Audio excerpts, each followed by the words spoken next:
Hello everyone. So as we covered last time, Gomotion was accused of some wild stuff with a whole lot of proof to back it up. It was all compiled in a 121-page Google Doc, which made Gomotion look absolutely crazy. It was even backed up by other YouTubers in the space who knew her, like Salty DK Dan. Well, it didn't take long for her to respond. She uploaded her own Google Doc responding to all these allegations, and to say it wasn't very good would be an understatement. There are some legendarily bad quotes from this document that easily made this thing a piece of garbage. And the public reception to the document just shows how bad it is. So, since I covered the original allegations and I said I would cover it when the response came out, it's only fair that I cover Jody's response. But before we jump into that, make sure to subscribe so that I can feed my starving family. They are hungry. So as I'm writing this, Jody's response came out literally hours ago, so I'm seeing this as fresh as everyone else. It's significantly shorter than the call-out doc, this one being only 39 pages, whereas the original was 121, which should already throw off some red alarms about the quality of this response. I don't know, it's just a little crazy that the response is basically a third of the original call-out. Now, they start the doc off by making the ages clear in their relationship. Apparently, it was a 2.5-year age gap, which I don't think has been contested yet. I think that's exactly what it was. She also denies the grooming and manipulation claims off riff, and then immediately tries to use her mental health. She's preloading us with this bullshit before actually saying anything, actually going into what she did wrong. She talks about how she was in a shitty place, and so was T, the writer of the original doc. Her reason was she was yelled at home for being trans, and apparently T had just gotten out of a horrible friendship that apparently Jody guided them through. This can be horribly taken the wrong way. Jody also immediately concedes that they were obsessive, but blames it on their OCD. In hindsight, I should have broken off the friendship entirely as soon as I began to notice this happening. Yeah, you're only saying this because you didn't though, and instead you ended up making an ass of yourself. This just screams that you knew what you were doing was wrong, but you didn't actually take the steps to change it. She does this again when she says, "Part of me was starting to recognize this was toxic," which not only isn't true according to the DMs, which you now have confirmed are real, but what does it matter if you recognize it was shitty, but you still kept doing it? That just tells me you had, the awareness that you were, kind of being insane, but didn't actually change anything about it. Jody then brings up the sister thing and how they wanted to visit T in real life and how this was never anything but platonic and at no point was sexual. But the problem with your argument, Jody, is that to a certain degree it absolutely was sexual. It became a lot more sexual later on, but even when T was 16, you still masturbated to the idea of being them. Sorry, that inherently has a sexual context behind it. Then Jody talks about the claim about the kid almost committing suicide. She says that, no, I never told him to turn on his webcam and try and kill himself. In fact, actually, what really happened, dear internet, was we both were dicks to each other in a Minecraft server, and it got so bad that he tried to kill himself while his camera was on while calling me. Let me say this. I have nothing to back this claim up. In fact, I have as much evidence to back what I'm about to say up as Jody does when claiming this. But, this did not happen. There's no reality where this happened. I'm not saying you're the reason this guy almost committed suicide, but at no point in any reality were you such a dick to this person in a Minecraft server that they attempted to commit suicide. That is the dumbest thing you could peddle to me. Jody then decides to talk about pretending to be people and masturbating at the thought claim, which gives us the best quote from the entire Google Doc. "A few months after T had turned 16, while I was 18, I masturbated thinking of myself as them. Similarly, I felt euphoric, imagining myself as female. There were no ulterior motives to this."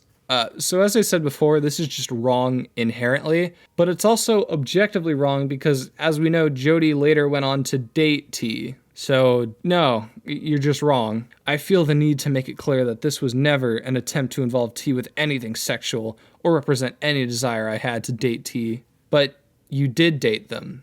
You visited them IRL, and you were very sexual with them. It's not crazy to think you always had the desire to date them considering you masturbated while thinking of them and later went on to, actually date them when they turned 18, which is kind of the whole crux of the grooming claim. Jody then talks about the person they had feelings for 3 days, saying that T had tried to push them to date this person. Now, they show DMs, but it's not actually DMs that back up their claim. But even if that's true, why are you taking dating advice from a 15-year-old? She then decided to talk about how they met up IRL. They point out how everything sexual between them was consensual, which I don't think anyone ever questioned that. I don't think anyone was accusing you of that. And everything Jody claims about T completely contradicts what we saw in the DMs. Now, I'll say I'm still iffy on the grooming claims, but everything else T claims was backed up in the call-out doc with actual evidence. You're just kind of saying things and hoping we don't double check. Like, you say you were the normal one and that T was the one who wanted the relationship, but the DMs kind of say otherwise. Jody then talks about a bunch of the IRL experiences that happened and tries to deflect them all. Oh, I didn't have my medication. Oh, I was extremely stressed. The cliff notes is this person's fucking crazy, and they try to use that to deflect everything bad or slightly shitty they do. She also tries to say that, she said she didn't cry after the final trip, but she said she was sad in the DMs. Yeah, maybe she lied to you. Maybe she didn't want to hurt your feelings because you're mentally unwell and threatened suicide because you couldn't talk to her. You ever think of that? I mean, T themselves even kind of said that they realized you were fucking crazy, so like, is it that outlandish to think that they lied to you about how they felt so that you wouldn't, I don't know, kill yourself? And why does all this matter considering you later say, in hindsight, I should never have gone on these visits as I had too many anxiety issues? So were you crazy to the point people didn't like you around them, or were these people out of their minds? Like, which one is it? Jody then decides to address the grabbing T in public thing, saying it rarely happened, but also saying that they don't remember it happening, then later saying, if there were issues that I had subconsciously missed or examples of PDA that went too far, I am genuinely sorry to both T and our friend in Canada. So, did it happen or not? Because you're leaving the door wide open to saying it could have happened. Which, if you're denying a claim like that, you don't want to leave the door open. Jody then decides to respond to the obsessive claims, saying that yes, they were obsessive. Feel bad for me. But also, T was very obsessive as well. But all the examples they show are of T when they were underage, so what does this mean? You were an adult, this was a child. You were both acting childish, but one of you has an excuse. Jody then concedes that they were worse when it came to obsessive behavior. Yeah, no shit. And then they just go on to concede to a whole bunch of stuff. The extent of my clingy behavior resulted in extreme and lasting damage to the people around us and our own friendship. As well as saying, I'm so sorry to everybody I've hurt or pushed away. I can't undo how awful my behavior has been over the years. But I'd at least like to offer solace in the fact that I'm actively working on improving myself in this time away from the friend group I was with. Jody brings up the breaking up thing, but only addresses the part about T wanting to stay friends, never bringing up how they called T's mom and stalked their accounts. I feel like those are a little relevant. Jody also tries to say that the post of her saying she was going to kill herself had no relation to T, even though everything else contradicts that. Then she says that all the transphobic shit was because of her own gender dysphoria, saying slurs bad, blah blah blah, no one really cares, it wasn't super important anyway. Sorry, I don't give a shit. She ends it off by saying she's getting professional help and apologizes to everyone, and with that, the documents are over. That was bad. She admitted to all of the allegations that were bad enough to cancel her. The only thing she didn't admit to is the grooming, which I myself said would be pretty hard to prove. Personally, to me, it's still up in the air. I'd still need to see a little bit more. But she admits to the slurs, the obsessive behavior, the masturbating and thinking of herself as others. This is enough to say she's crazy and should be treated as a crazy fucking person. Nothing in this document changed my mind on Jody. In fact, it cemented my already existing thoughts that this person is a lunatic. But before I round this off, there is one last thing I want to bring up. A claim I missed in my first video. And it's a story about how Jody apparently lives in a pigsty, obviously, go figure, all these people usually tend to, and apparently, while on a VC, touched her own shit. Yeah, I don't think I need to tell you that this is what a crazy person does. Obviously, I can't back this up, but everything else we know about this person leads me to believe that, in my opinion, it's not out of the realm of possibility. This whole doc read as, yeah, I kind of suck, but you should feel like a little bad for me. I'm kind of crazy, but I'm getting help.